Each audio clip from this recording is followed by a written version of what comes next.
ಭಾಳ ಸಂತೋಷದಿಂದ ಅಭಿಮಾನದಿಂದ ಚಿಕ್ಕಮಗಳೂರು ಜಿಲ್ಲೆಗೆ ಸಾಂಸ್ಕೃತಿಕ ಜಿಲ್ಲೆ, ಆಧ್ಯಾತ್ಮಿಕ ಜಿಲ್ಲೆ, ಒಂದು ಸಮಾಜದ ಕಾರ್ಯಕ್ರಮ ಇದೆ, ಭೇಟಿ ಕೊಟ್ಟಿದ್ದೀನಿ. ತುಂಬ ಸಂತೋಷದಿಂದ ಬಂದಿದ್ದೀನಿ.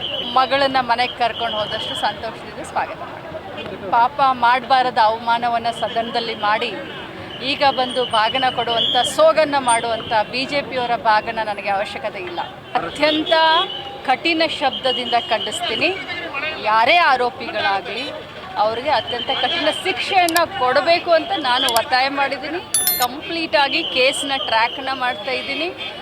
ಆದ ಘಟನೆಯ ದಿನದಿಂದ ಇಲ್ಲಿಯವರೆಗೆ ಸತತವಾಗಿ ಪಾಲಕರ ಜೊತೆಯಲ್ಲಿ ಮತ್ತು ಪೊಲೀಸ್ ಇಲಾಖೆಯವರ ಜೊತೆಯಲ್ಲಿ ಸಂಪರ್ಕದಲ್ಲಿದ್ದೀನಿ. ಪಿನ್ ಟು ಪಿನ್ ಮಾಹಿತಿಯನ್ನು ತೆಗೆದುಕೊಳ್ತಾ ಇದ್ದೀನಿ.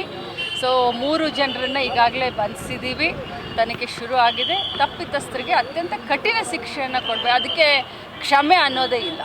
ಪ್ರಜಾಪ್ರಭುತ್ವ ಇದೆ, ಅವರು ಎಲ್ಲಿ ಬೇಕಾದರೂ ಚಲೋ ಕೊಡ್ಬೋದು. ನೋಡಿ, ನಿನ್ನೆ ಮಾನ್ಯ ಉಪಮುಖ್ಯಮಂತ್ರಿ ಆದಂಥ ಡಿ ಕೆ ಶಿವಕುಮಾರ್ ಅವರು ಹೇಳಿದ್ದಾರೆ, ಇದ್ರ ಬಗ್ಗೆ ಪ್ರತಿಕ್ರಿಯೆಯನ್ನು ಕೊಟ್ಟಿದ್ದಾರೆ. ಅದ್ರ ಮೇಲೆ ನಾನು ಪ್ರತಿಕ್ರಿಯೆ ಕೊಡೋದು ಸರಿಯಾ?